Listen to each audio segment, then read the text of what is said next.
Study time table, अगर हमारा study time table रहेगा तो हमें हर सब्जेक्ट को इक्वली टाइम दे पाएंगे, और हर सब्जेक्ट को इक्वली टाइम देंगे तो हमारा तनाव भी थोड़ा कम होएगा, स्ट्रेस नहीं रहेगा कि मेरे को, मान लो आप मैथ्स पढ़ रहे हो तो आपके दिमाग में ये नहीं आएगा कि मैं मैथ्स पढ़ रहा हूँ, इंग्लिश कब पढ़ूंगा, साइंस कब पढ़ूंगा। अगर हम टाइम टेबल से पढ़ते हैं तो हमें पता होता है कि मैं इस टाइम मैथ्स पढ़ूंगा, इस टाइम इंग्लिश पढ़ूंगा और इस टाइम साइंस पढ़ूंगा। तो फर्स्ट तो यह है कि हमें टाइम टेबल से पढ़ना चाहिए। And second, hard work plus smart work. अगर कोई केवल हार्ड वर्क करता है तो इस ज़माने में तो सक्सेस पाना इम्पॉसिबल है, लेकिन अगर हार्ड वर्क के साथ साथ तो वो स्मार्ट वर्क भी करता है, जैसे कि कोई चैप्टर फर्स्ट पढ़ रहा है, अब किसी ने पूरे चैप्टर को पढ़ लिया और क्वेश्चन आंसर लर्न करने बैठ गया, और कोई किस टाइप से पढ़ता है, उसके इम्पोर्टेंट टॉपिक्स चूज़ करता है और इम्पोर्टेंट टॉपिक चूज़ करके उसमें से फिर छोटे छोटे क्वेश्चंस बनाता है और शॉर्ट नोट्स बनाता है। तो ऐसे पढ़ने वाला जल्दी लर्न कर पाता है, उस चैप्टर को जल्दी याद कर पाता है। और थर्ड है सेल्फ स्टडी। हम कितना ही पढ़ ले, किसी भी कोचिंग से पढ़ ले, किसी भी इंस्टीट्यूट से पढ़ ले, लेकिन जब तक खुद उस पर अप्लाई नहीं करेंगे तब तक वो हमें आने वाला नहीं है।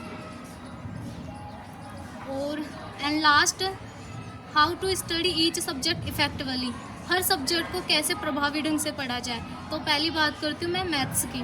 मैथ्स में क्या है, फॉर्मूलाज को समझे, सबसे पहले फॉर्मूला सीट बना ले, जैसे कि ट्रिग्नोमेट्री वाली एक्सरसाइज। अब उसमें इतने फॉर्मूले हैं कि एक साथ तो याद होने से रहे, और फॉर्मूले याद भी नहीं होते। फॉर्मूले याद करने की ट्रिक है, सबसे पहले जो भी फॉर्मूले एक्सरसाइज में उनको एक सीट पे लिख ले, और एक्सरसाइज सॉल्व करते टाइम कॉपी को तो बार बार पलटते हैं तो फॉर्मूला स्किप हो जाता है माइंड से। लेकिन अगर हमारे सामने रहता है वो, तो अगर उसमें देख ले और सॉल्व करते हैं तो अगली बार अपने आप याद आ जाता है वो फॉर्मूला। ऐसे ही मैथ्स में पढ़ने का यही है, और ब्लूप्रिंट के हिसाब से पढ़े। जैसे कि हमारी फर्स्ट एक्सरसाइज है, फर्स्ट एक्सरसाइज में से हमारे क्वेश्चन आने वाले मल्टीपल चॉइस वाले, और हम उसमें से पढ़ रहे निबंधात्मक, तो ऐसे तो इम्पॉसिबल है। लेकिन अगर उसमें से हम केवल मल्टीपल चॉइस वाले पढ़ रहे हैं तो हमारा सिलेबस भी जल्दी कवर होएगा, और एग्ज़ाम के अकॉर्डिंग हम पेपर भी जल्दी सॉल्व कर पाएंगे।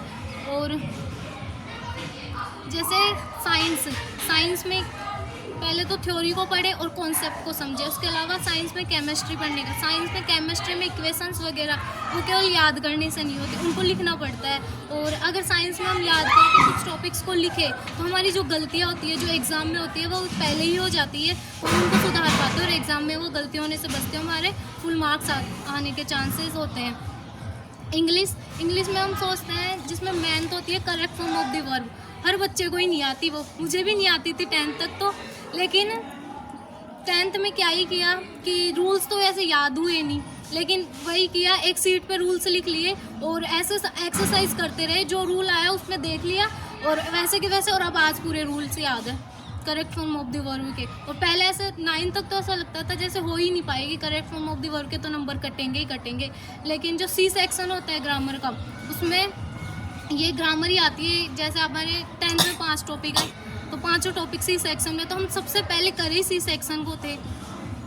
तो उसके लिए बस यही है कि आंसर्स की वो रूल्स होते हैं उनके अलग से सीट बनाए, और जो एक्सरसाइज सॉल्व करे ज़्यादा से ज़्यादा। इंग्लिश में हम इंग्लिश में क्या ही करते हैं, रूल्स पढ़ लेते हैं और एक्सरसाइज को सॉल्व नहीं करते, और उस टाइम फिर हमारे डाउट्स आते हैं। तो जितने भी डाउट्स होंगे वो एक्सरसाइज सॉल्व करते टाइम क्लियर हो जाएंगे। अब SST की बात, SST में चैप्टर को read chapter like a story, chapter को एक स्टोरी की तरह पढ़े और उसमें से शॉर्ट नोट्स बनाए, और ज़्यादा से ज़्यादा मल्टीपल चॉइस और अति लघुत्रात्मक वाले क्वेश्चन याद करें। अगर वो क्वेश्चन याद होंगे तो हमारे निबंधात्मक क्वेश्चन अपने आप तैयार हो जाएंगे। और निबंधात्मक क्वेश्चन भी याद करने की ट्रिक होती है, अगर उनको केवल याद ही करें तो याद नहीं होते, लेकिन उनको अगर 1-2 बार स्टोरी की तरह पढ़ ले तो अपने आप हम लिख सकते हैं। और 1-2 बार पढ़ के और अपने आप माइंड में ऐसे रिवाइज करें जैसे कि कोई स्टोरी याद कर रहे हो, जैसे कि कोई स्टोरी सुना रहे हो, अपने खुद को सुना लो या फिर किसी को सुना लो अपने पास। और ग्रुप स्टडी कीजिए। ग्रुप स्टडी में क्या आएगा, जैसे कि कोई क्वेश्चन मेरे को नहीं आ रहा तो मैं अपने बराबर वाले से पूछूंगी तो सुन के जल्दी याद होता है। जैसे जिसमें मल्टीपल चॉइस वाले क्वेश्चंस तो हमारे ऐसे ही क्लियर हो जाते हैं ग्रुप स्टडी में। नहीं, आपने जो ये पढ़ाई शुरू से शेड्यूल ये कितने घंटे का रखा है आपने?